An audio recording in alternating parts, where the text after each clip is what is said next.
into round 6. The Allied attack did hurt the Germans here in St. Lo. Germans, of course, have since moved in. But the Germans got another fortune card that has happened to them a couple times where they were only allowed to move out of 2 zones. So they moved out of this zone. Not that they wanted to deal with that strafing, but this is the only way to get into St. Lo. They could have chose this one and went with 2 tanks, but that wouldn't have been enough. There would have only been like 4 units there. So the other zone was this one to get back to full strength in Caen. Now what that means for next round is there's no German units surrounding St. Lo. And over here, that'll allow the Americans to move up 1 spot closer to Cherbourg. So the battle continues. This is Germany attacking in both St. Lo and Caen.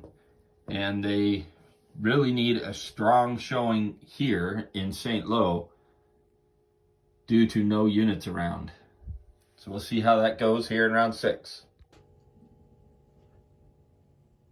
So here into round 7, the German attack in the previous round just took a single infantry here and a few here, maybe 3 units here.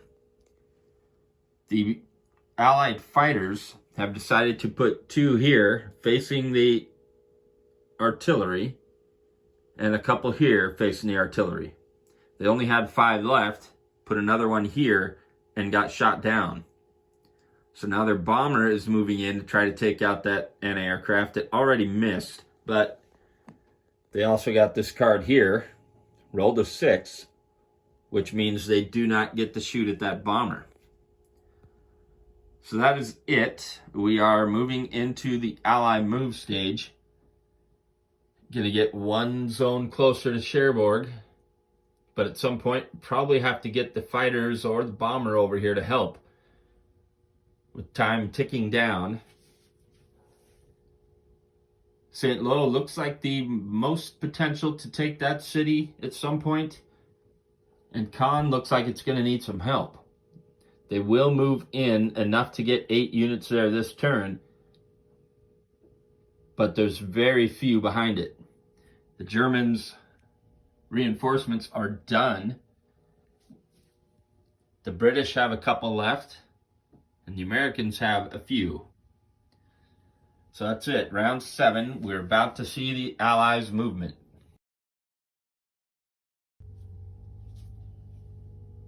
So the Allies have moved to put the max amount in Caen, and they've moved British units over that previously went over towards St. Lo because they are running out of backup over here. And of course they moved into St. Lo. So they're about to get 2 attacks and moving 1 zone closer. So here we go with 2 city attacks for the Allies. So the Allied attack here in round 7 was more favorable to the Germans. The Germans have since moved in themselves.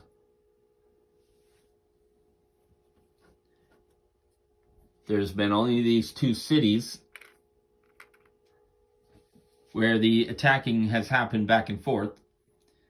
They decided to hold off on moving out of this territory due to the strafing. We lost a tank, we lost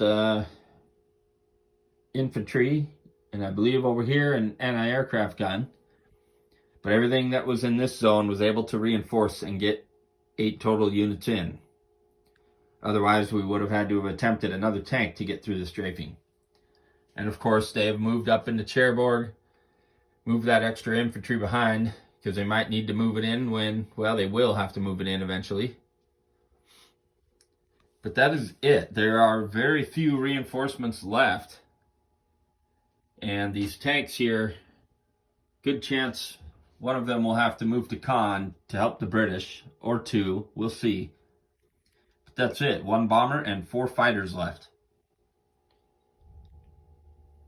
The the Germans about to attack.